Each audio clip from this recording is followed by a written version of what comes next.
Welcome to Desh Bangla Live. Tonight I have the honor and pleasure to have with me as my guest Paulo Casaco. He is a Portuguese politician and he has served as a member of European Parliament for more than 10 years.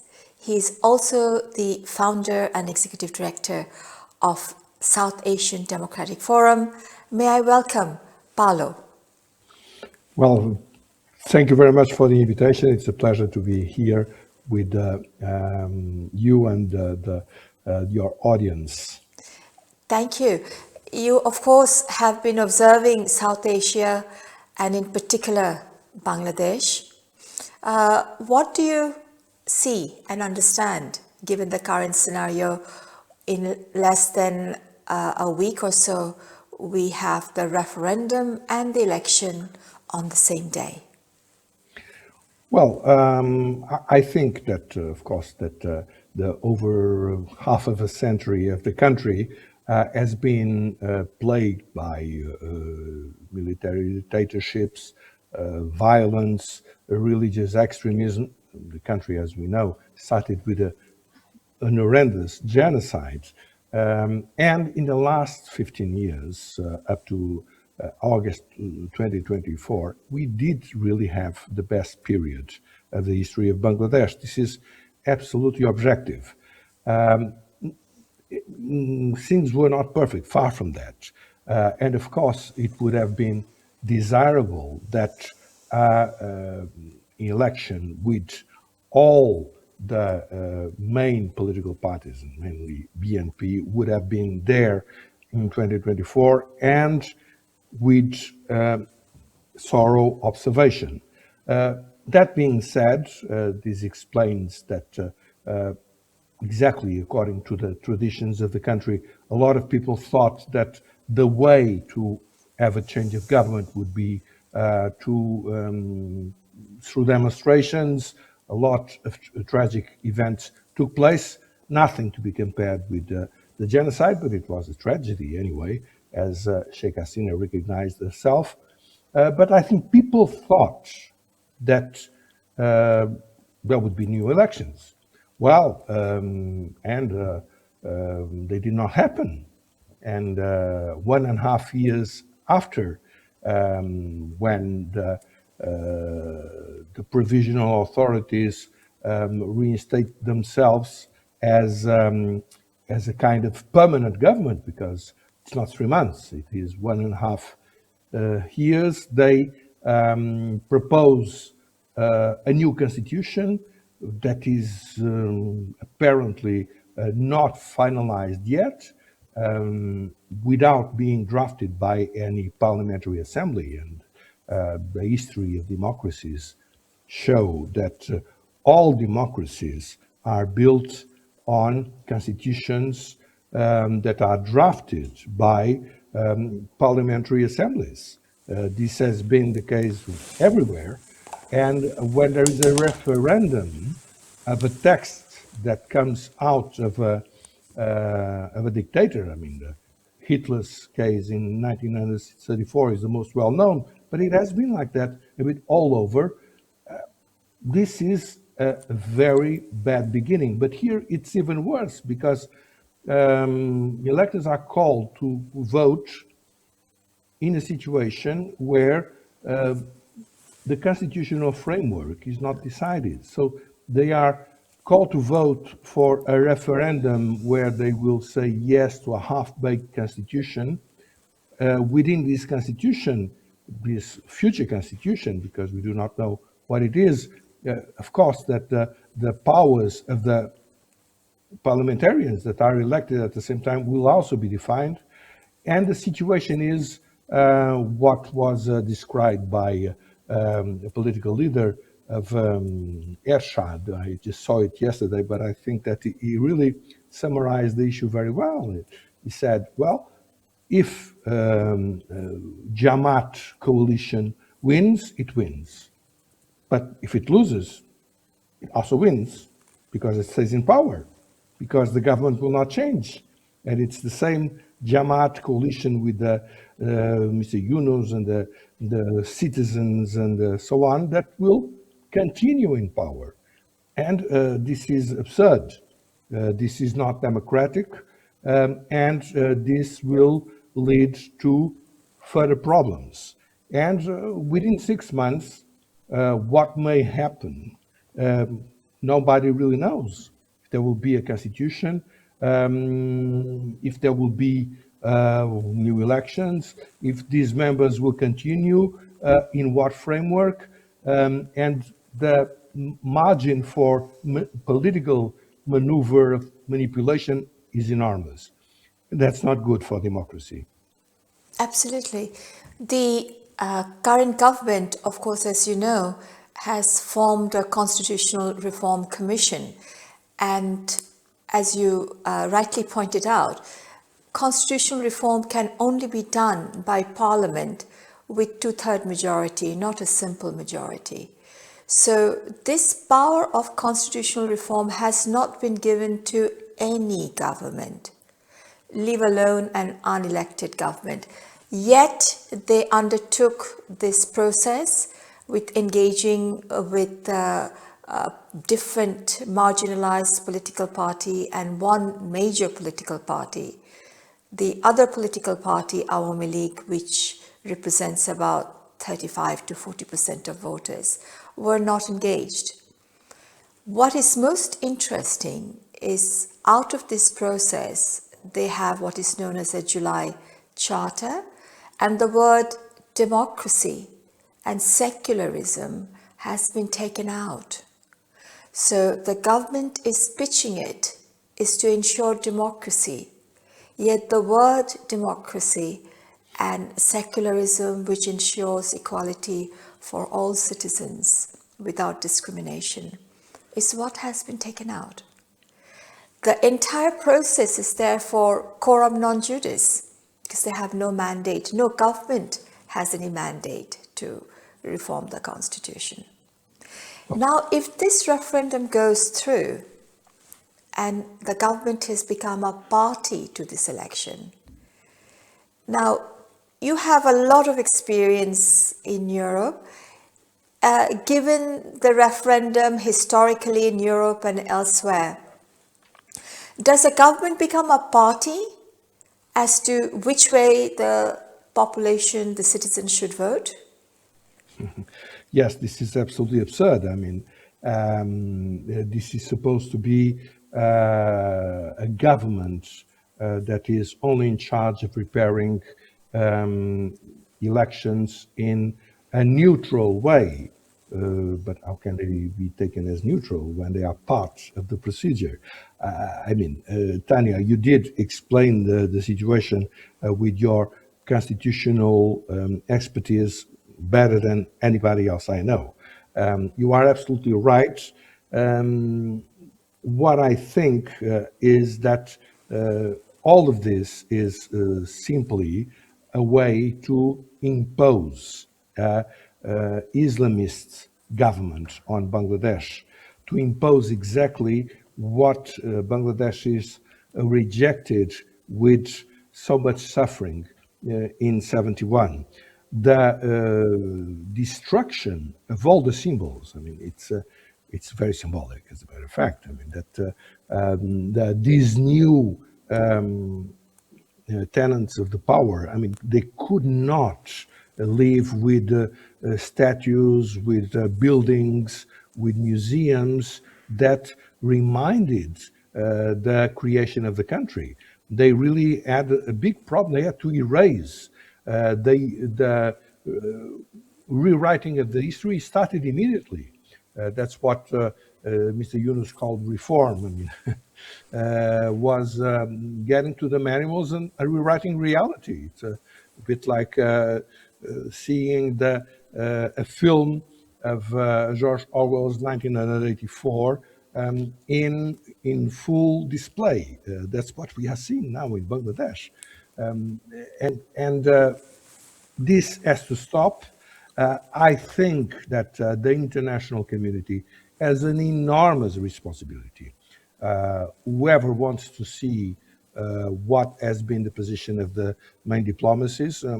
They are public. I mean, Beijing did not hide regarding the United States, but fundamentally stated and did the same thing as Beijing.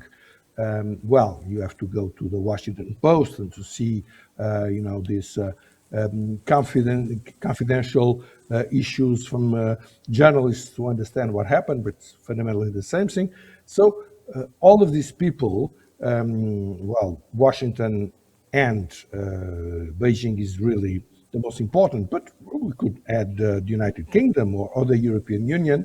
They are doing the same, which is going against democracy. We have to say that in a very clear way. And it did not start today. It started a long time ago. I have been going through the events of 2006, 2007, 2008, and all of the rhetoric of the two ladies problem. I mean, the problem of Bangladesh was the two ladies that hated each other. I mean, Madame Zia and Sheikh Hasina, was constructed to say that the problem was democracy, was voting, was parties with popular support. The problem was not the military structures or the religious fanatic structures. And this is precisely the opposite of the reality. The reality is that any solution has to come from the democratic expression of the Bangladeshi people, the parties that really embody what the people thinks. And these traditional parties have been the Awami League, the number one, and the BNP. And I think it's fundamental that they get to understand each other, and to start writing a new page of democracy in the country. Yes, you already indicated the constitutional crisis. For example, once the new government is elected, they have to be given oath. And the oath will be based on the Constitution to uphold, protect, and defend the Constitution. Yet, the government is saying that they'll wear two hats. They'll be MPs and they'll also be members of a constitutional reform assembly. Now, that concept is unknown in law or the Constitution. And they're saying the government, the chief advisor's press office issued a statement which was published in Daily Star just a day or two ago, saying that they will take a separate oath. Now, that separate oath will be based on what? The current constitution? Because there isn't a different constitution. So if they are wearing two hats, one is that of the members of parliament as MPs, and the MPs will then amongst themselves will form a government based on taking allegiance and oath upon the constitution. And they're talking about a different hat for 160 days, for 6 months, as a constitutional reform assembly. But that oath will also be based on the available existing constitution. So how do they take an oath to uphold, defend, and protect the constitution? At the same time, the July Charter, which is part of the referendum, is to dismantle that. The basic structure. Every parliament, of course, has the authority and the mandate to reform the constitution. But the name of reforming it, they cannot dismantle the basic structure. What we have is the doctrine of the basic structure. You cannot demolish in the name of reform. So fundamental structures like democracy cannot be taken out. Yet that is what they're proposing to do. The word secular is to be taken out. And this sort of dismantling of the constitution is a serious offense under Article 7 of the Constitution, constitutes treason. they also want to do away those provisions, so give themselves a kind of an indemnity. So it is an absolute mayhem as to what the MPs will do, how this is thought through, if at all. Absolutely. I think that the only solution in the long term is to have now, after this constitutional crisis, is to have an impartial authority. Of course, that you cannot have an impartial authority that at the same time is competing for the elections. I mean, it's the concept is a concept that makes sense when the normal mechanisms of a country are not working. So there must be an impartial authority. There must be fair, free, and inclusive elections. And of course, inclusive elections are unthinkable when the party that has been the most important, or one of the two most important parties in the country, is forbidden, cannot run. I mean, it's out of the discussion. Of course, that there must be freedom of expression. And when we saw that the two of the most well-known platforms were banned in the country, and the journalists themselves escaped through a negotiation between the military and You mean the the Daily Star and the Prothomalo, the newspapers? exactly, Yes, exactly. the And buildings the were Daily burned. Star, and the Daily Star responsible was someone ferociously opposed to Sheikh Hasina and very much pro-Yunus. He was the one who really made the most important expression. Forget about freedom of expression. We are now struggling for the freedom of life, for survival. He said that in public. And so I think that nothing else is necessary to understand that there is no freedom of expression in a country where this happens. And of course, this is fundamental for having elections. Freedom of expression, freedom of association, respect for everyone, for women, for minorities. These are essential ingredients, and that's where we should put our mind in. I think that this engineered solution is a disaster for Bangladesh, and is not going to give development, stability, or freedom for the country. Yes. So one of the provision that they want to push through is increasing the power of the president and reducing the power of an elected prime minister. So the precedent that post is being engineered with someone in mind, for sure. So he will become the supreme commander of the armed forces. No prosecution against the post of the president, and increasing power of appointment of the governor of Bangladesh Bank, the Energy Regulatory Commission chairperson, and so on and so forth. So what is very interesting is that currently the referendum to conduct this, the Election Commission has not been mandated to do that. The Election Commission has 4 powers, namely holding the election, parliamentary election, the presidential election, the voter list, updating it, and of course delimitation. To supervise any referendum is not there in their charter, nor is it a part of the current constitutional dispensation. Yet they brought in an ordinance saying that procedural power will be given to the Election Commission just to tabulate and announce. But supervision power, it is totally silent. And it seems that Dr. Yunus himself is supervising it. he has gotten the governor of Bangladesh Bank, the central bank, to issue letters to all the officials, bank officials, to tell their clients to vote in favor of the referendum.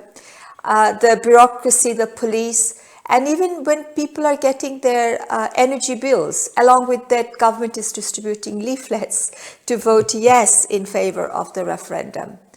What is very interesting that the Election Commission has issued a circular saying that this is absolutely illegal. So now the Election Commission is loggerhead with the government policy and the government directives. And this is also going to play itself out in a crazy scenario. But it's good that the Election Commission at the very least says so. But the question is, what is the power of the Election Commission? And especially, the framework of the elections. What I thought was really the best of the election procedure in Bangladesh were actually the schools and the trust you could have in the voting procedure, because it was done by the people in the localities that were taken to be more trustworthy, the teachers. And when I hear that the whole of the map of the election polls is completely different, and I hear about madrasas being places where elections will take place, I think that what was the best of the procedure risks to be lost. And what will happen afterwards, let us see, because it's not at all clear if the election committee will be able to ensure the validity of all the procedure. The most important things are that in an environment like that, where the opposition is forbidden to participate, where there is no freedom of expression, even the most important newspaper people from the media say there is no question of freedom of expression. We can't expect any fair, free, and participatory election. That's absolutely clear. There is nothing that can be done to amend the situation, and we have to think about the future in completely different terms. With those words, Paulo, we need to take a break. So viewers, stay with us. We're going to go for a short break. Thank you.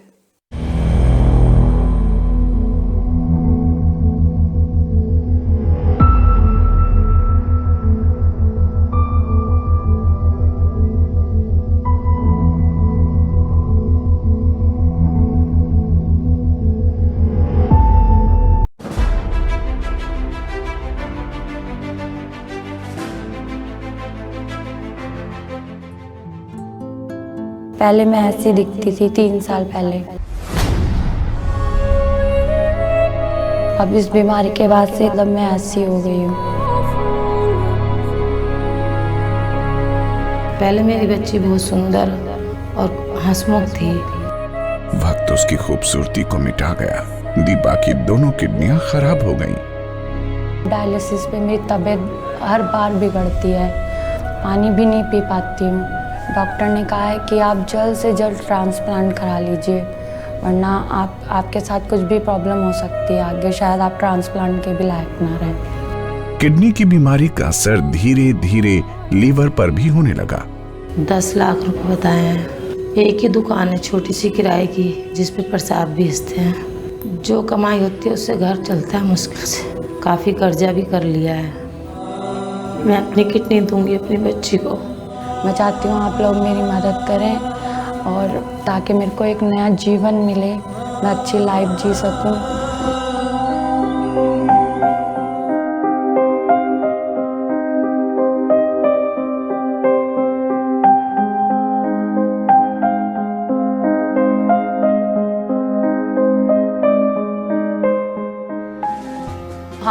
Udaipur गए और उन्होंने हमारी गंगाराम में transplant के लिए जो पैसे दिए उससे हमारी हेल्प हुई।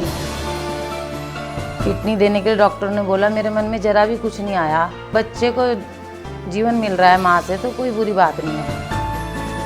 अब मुझे अपनी लाइफ में मौका मिला है कि मैं जो भी मैंने स्टडी की है उसका मैं फ़ायदा उठा सकूं। अब मैं जॉब भी कर सकती हूं और अपने लिए कुछ काम भी कर सकती हूं। दीपा की गुम होती खुशियां वापस लौट आईं। मेरी बच्ची को नया जीवन मिल गया है और उससे मैं बहुत खुश हूँ और अब हम माँ बेटी बिल्कुल ठीक हैं। नहीं तो हम तो उम्मीद खो ही चुके थे हर तरह से, काफ़ी हर तरह से मतलब केयरिंग के बाद अब दीपा हमारे साथ है। जिन लोगों ने भी मेरी हेल्प की है उन लोगों को भी मैं बहुत बहुत धन्यवाद कहना चाहती हूँ कि उन्होंने मेरी लाइफ को मतलब बचाया, मुझे ज़िंदगी जीने का दोबारा मौका दिया।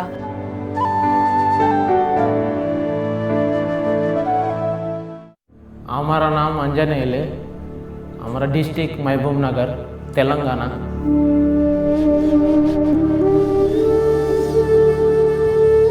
हमारा ये पूरा ये तकलीफ हो गया, इधर कट करते बोल रहा है हैदराबाद से, इधर कट करते है कि हमारा काम करने के कैसे आएगा सब। उदयपुर आते ही ऐसा लगा मानो कोई अपना मिल गया हो। गरीब बीमारी कष्टग्रस्त आंजनेय का हुआ जटिल सफल ऑपरेशन।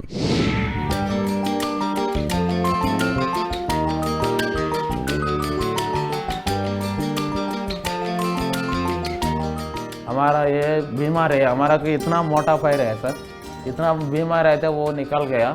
उधर वो नारायण सेवा संस्था मुंबई के भेज दिया, उधर ऑपरेशन कर दिया। हमारा 4 लाख रुपए खर्च हो गया। वो नारायण सेवा संस्था 4 लाख रुपए खर्च दिया था। अब 25 किलो वजन है, वो पूरा निकल गया। अब इपड़ पूरा बीमार पूरा खत्म हो गया सर।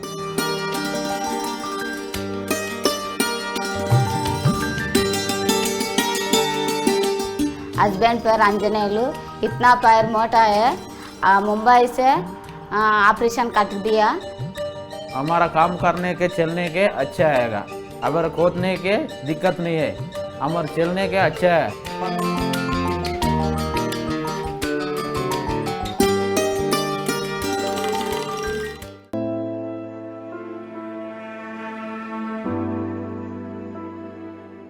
मेरे बच्ची के बचपन से समस्या है कि ये सुन नहीं पाती है, तो 5 साल पहले इसका ऑपरेशन हुआ था, कोक्लियर इम्प्लांट नाम का। तो इसका बाहर का मशीन है जो ख़राब हो चुका है। अभी डॉक्टर कहते हैं कि आपको खुद लेना पड़ेगा, जो कि कीमत इसकी 2,70,000 के आसपास बता रहे हैं। नारायण सेवा संस्था के जरिए मेरी बच्ची को सुनने का मौका मिलेगा और उसका भविष्य सुधर जाएगा। आप लोगों से निवेदन है, आप मेरे बहन की मदद कीजिए ताकि इसका इलाज हो सके।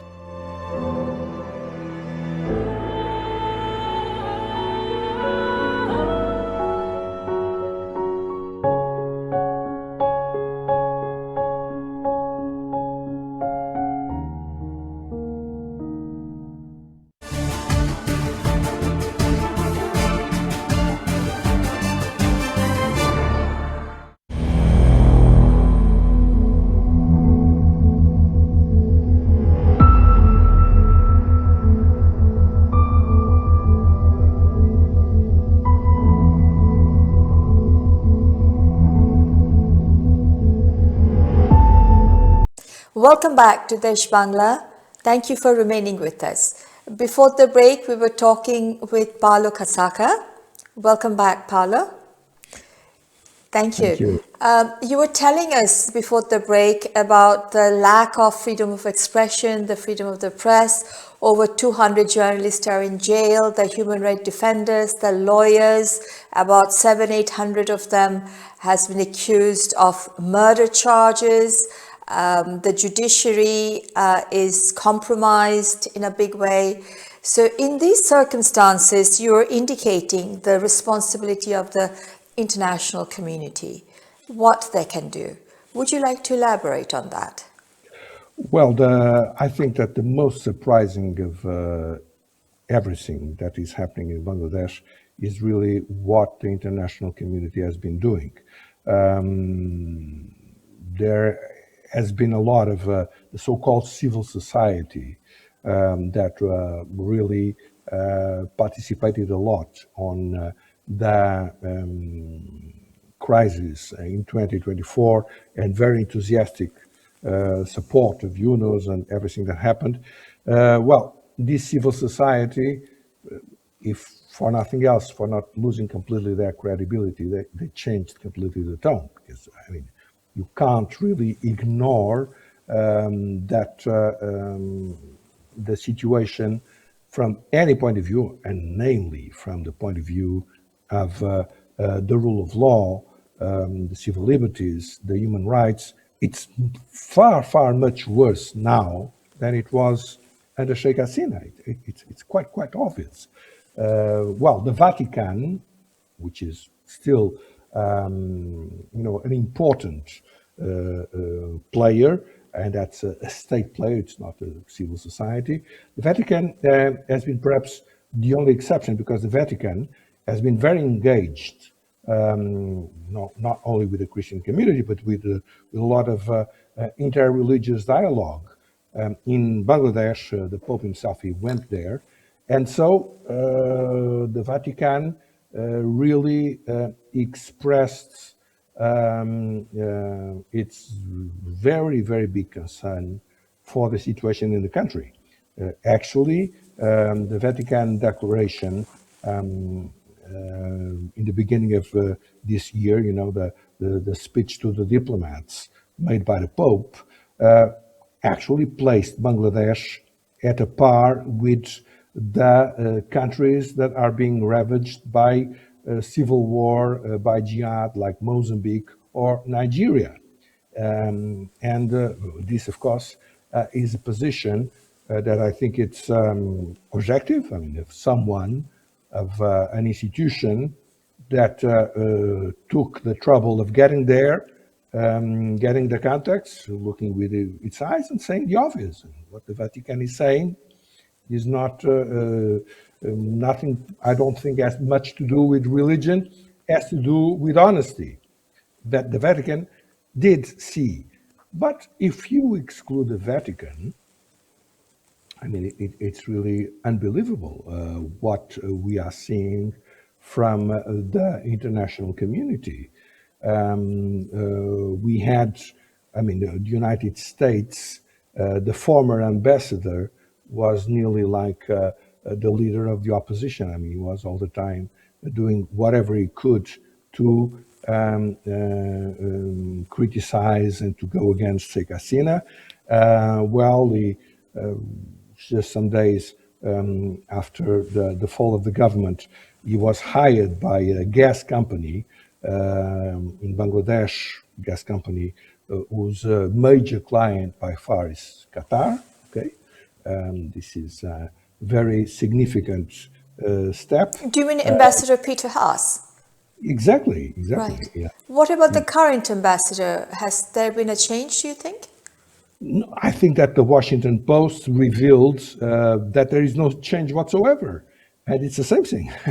He really is making his best. For our audience, do you want to elaborate a little bit on what transpired in the article? Yeah, well, the Washington Post revealed that actually the embassy was making its best to support Jamaat in these elections, to a point that even BNP, that for a moment thought it could be, it could benefit from the American intervention. The BNP came in public saying that this intervention of the United States should stop.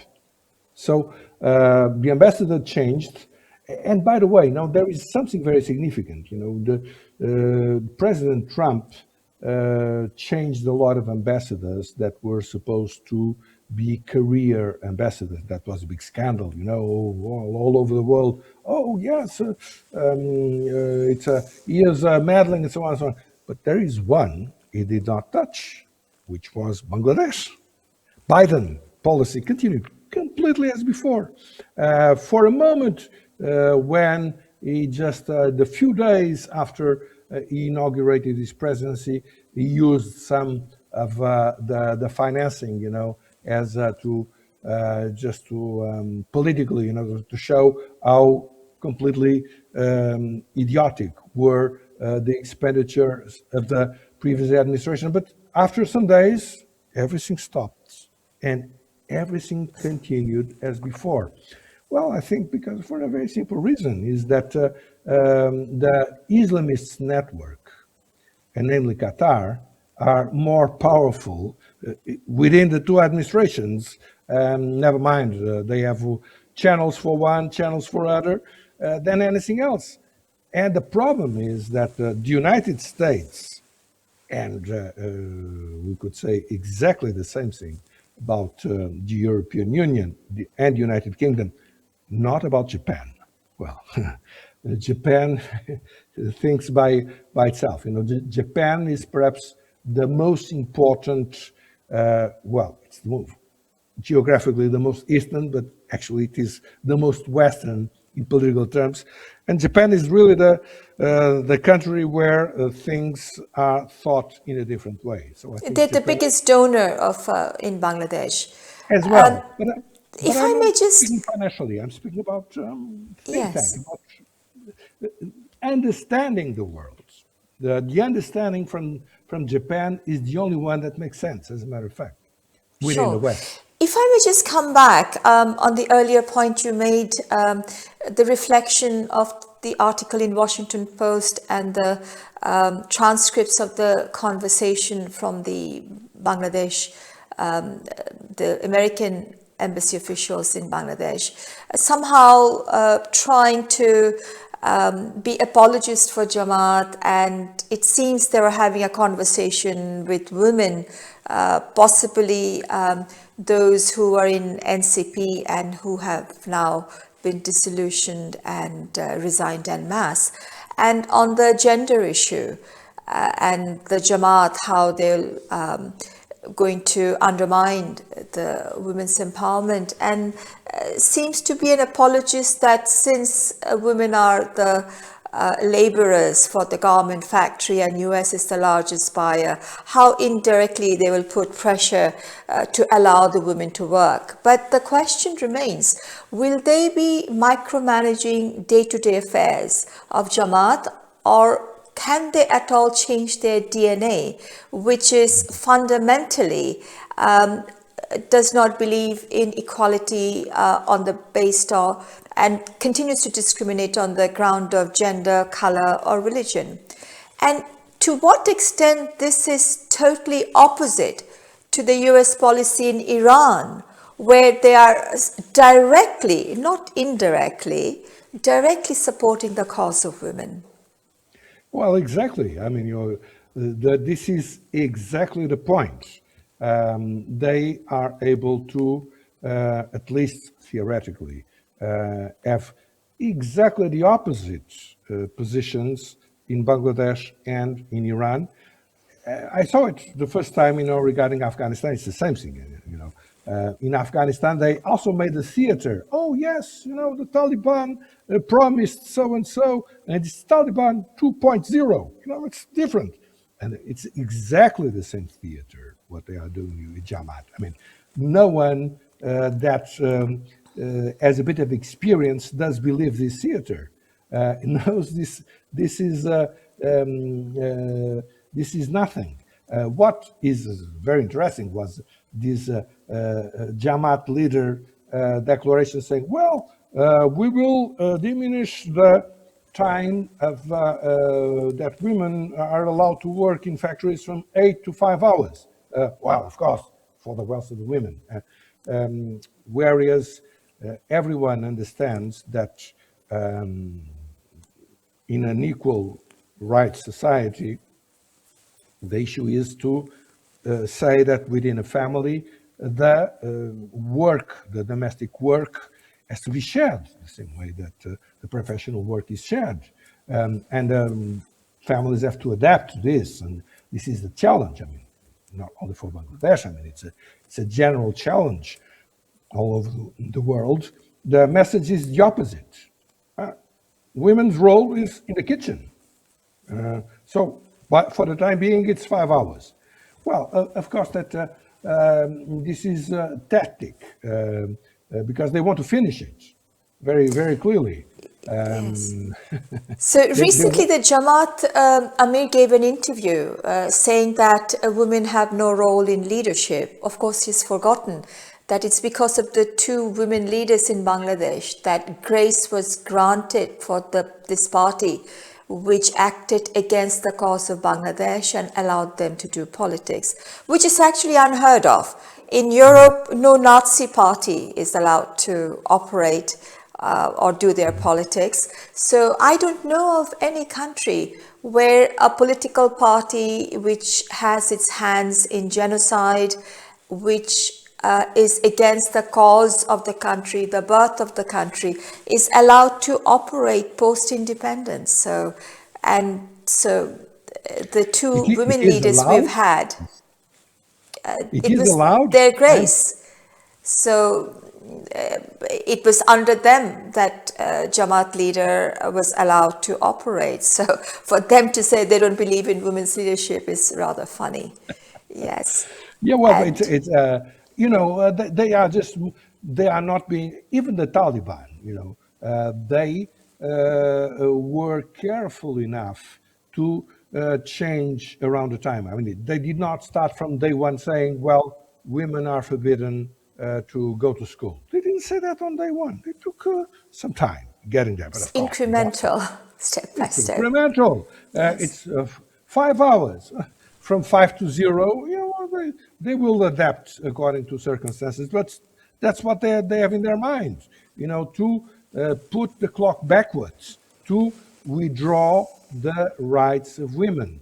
That's the core. I mean, misogyny is what unites, all these clerics from Jamaat to the Ayatollahs in Iran, you name it. That's perhaps the most fundamental glue that puts them together.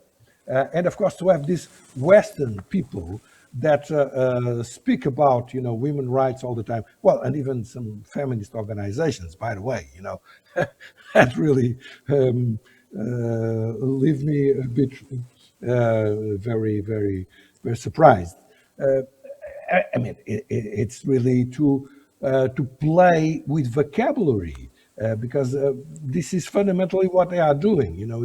It's a Orwellian exercise. Actually, I always say that one should not forget that before you read 1984, there is a text from Orwell which is fundamental, which is the decline of the English language. Because that's there in the decline of the English language that explains how the language started to be reused to mean exactly the opposite of what it is supposed to mean. Well, in that context, can I invite you to comment about the European Union and the word inclusive? Exactly. I mean, when I was in Dhaka, the European Union had no other concern to say, oh, inclusiveness. There is no inclusiveness. And that's true, that BNP not participating in the elections was a major blow to the electoral process. But the issue was that the BNP decided not to participate. And I really wonder who pressed them in that direction, by the way. I have my suspicions, but okay. But they were the ones who decided. I mean, it's not Awami League that was forbidden, and actually whoever is supposed to be connected with Awami League is murdered in the street or is arrested and then dies in prison. And it is happening with everyone. There are stories of kids that show somehow that they are sympathetic to the Awami League. They are arrested immediately. So in this situation, to speak about inclusivity and to say that, well, no, the inclusive elections does not mean the parties. Means whatever, to get. It means turnout and not. Yes. Right. So now I would like to ask a question. when 40% of the people do not see the symbol in the ballot paper in which they usually vote, is it not disenfranchising about 35 to 40% of the people? So in that case, how is it inclusive? Are we not depriving them of their right to vote because the symbol in which they usually vote is absent from the ballot paper? Obviously, it's not inclusive. I mean, it's like saying that Hitler's referendum or the Soviet Union system was inclusive. You know, it's a charade. It's not serious. Whoever declares this just avows that he is prepared to make whatever completely outlandish statement that he considers necessary. He lost all the credibility in a moment he said something like that. I mean, no one can believe in the results of the watching that is being done under his supervision. It's very, very clear to me. Yes, our foreign advisor just a few days ago made a statement comparing the scenario with our neighbor India, saying that BJP only had 2 seats in the past, but now they have formed government, not only for the first term, but the second term. So what's wrong if Jamaat-e-Islam, who could barely bag 2 or 3 seats, if they form government in Bangladesh, should the people wish that to happen? So the foreign advisor, the members of the Yunus cabinet, overtly seems to be, with election pending just around the corner, is lending their weight in favor of Jamaat-e-Islam. This is in open public statements. How do you think the BNP would react to that? Or does this at all allow even playing field when the government, on the one hand, is using its state machinery in favor of yes vote in the referendum, and as well as lending their support to Jamaat-e-Islam? Well, I think that the BNP is getting to the conclusion that it is the next target after the Awami League, and I think that they are right. Even if they are allowed to win the next election, something that we will have to wait and see, the question is that they will be in a situation where the government will still be from those who lost, because this advisor and Mr. Yunus himself and the Citizens Party, all these bodies are obviously now they show their face. I mean, they are campaigning for a Jamaat-led government. They always did. Apparently, some young ladies did not understand it 1.5 years ago. Well, they should have understood it. But that's life. I mean, when I was young, when I was their age, I also believed in a lot of things that proved to be wrong. So it happens. It's no big deal. But the issue is that the BNP will be confronted with, if it wins the election, in a terrible situation, because at the same time people will expect things to change, but they will not have the government. Yes. On that note, we're almost running out of time, and I must ask you this because you've been talking about Japan. Dr. Yunus's press wing has issued a statement that in March he will be making an official visit to Japan. Now, this is very interesting because the elections take place in February 12th, and he's supposed to hand over power to the elected representatives.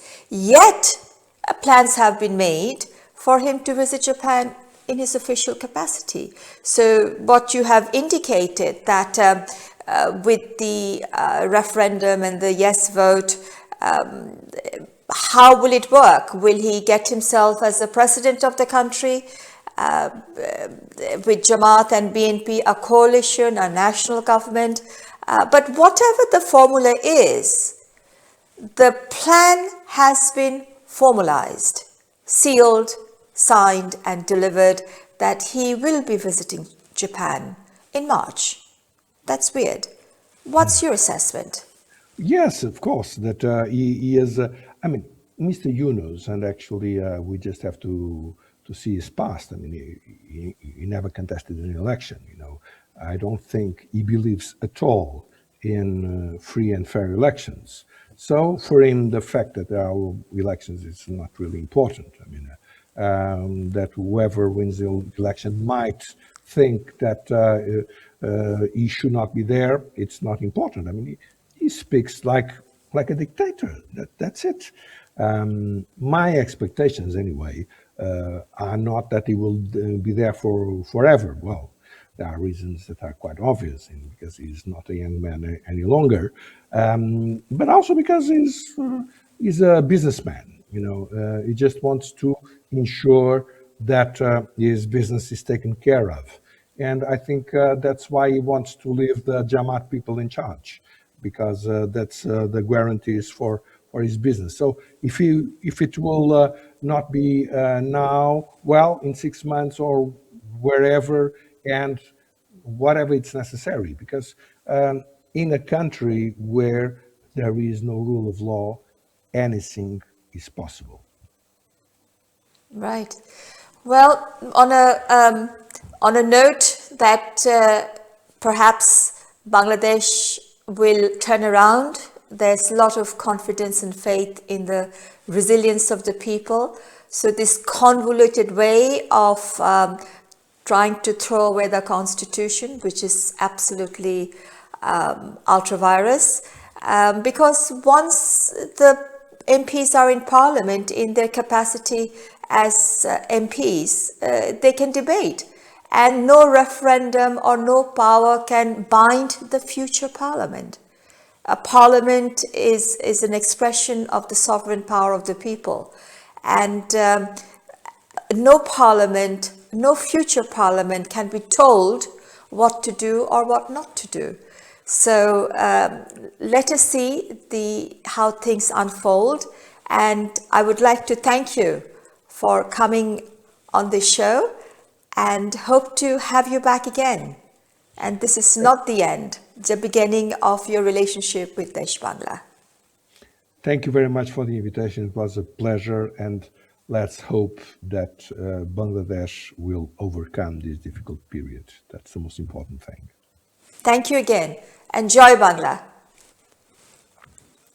Viewers, thank you for remaining with us in MATV, the channel of your choice.